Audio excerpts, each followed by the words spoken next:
მამის როლი ბავშვის ხასიათის განსაზღვრაში. რა უნდა გააკეთო შენი შვილისთვის? ყველაზე ისეთი გავრცელებული კითხვა.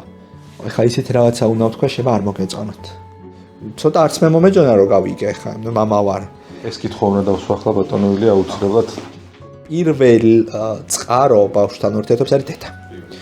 ბავშვი მამას აღიქვავს დედის გავლით. ფაქტიურად ბავშვი იმ დოზით მიდის მამამდე, რა დოზითაც დედა მიუშვებს და მიიყვანს. აი მე ძალიან ვემხრობი ამ იდეას, რომ თუ შენ არ გიყვარს შენი შვილის მეორე მშობელი, შენ გაგიჭირდება შენი შვილის შეყვარება. ბატონო ილია, უფროსი რა ასაკის არის თქვენი? 12-ის ხდება ახლა ოქტომბერში. აი, მაშინ ამ მიმართულებით თქვენი გამოცდილება გაგვიძერეთ სოციალურ ქსელებთან, ტელეფონთან მიმართებით. მაგ შეიძლება და ყოფილიყო სხვათა და ნებისმიერი ტექნიკის მაღაზია, სადაც ვიტყოდით, რომ აი ილია წავა და იქ იყიდის მაო. მაგრამ იყავით ეგრე. ბევრს ვილაპარაკებდი უფრო. რა თქმა უნდა. რას იყიდი? ბატონო, კი. მნიშვნელოვანი არის ის, რომ მე ვგრძნობ, რომ უკან მამა მიდგას, ბაბუა მიდგას, პაპა მიდგას და მე მათი გაგრძელება ვარ და მე არ ვარ რაღაცა მოწყვეტილი სამყაროს.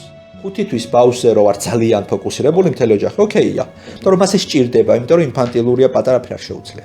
მაგრამ 10 წლის ბავშვზე ესე რო ვარ, უკვე ზედმეტია და ამით მას არასწორ აღქმას ვუჩენთ ურთიერთობის. ეს არ არის კარგი მოდელი, იმიტომ რომ ამით ბავშვი სწავლობს, რომ ყველაზე გადაყვება, რაც რეალობა არ არის.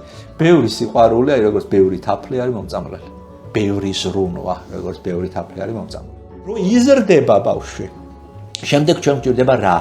რომ ბავშვის ფსიქიკაში გაჩნდეს გამოცდილება, რომ ჩემითაც შემიძლია დავცლიო. რა ტიპები ჩიტებიან, იცი? მე თქვენერი ტიპები ჩიტებიან, ნახე?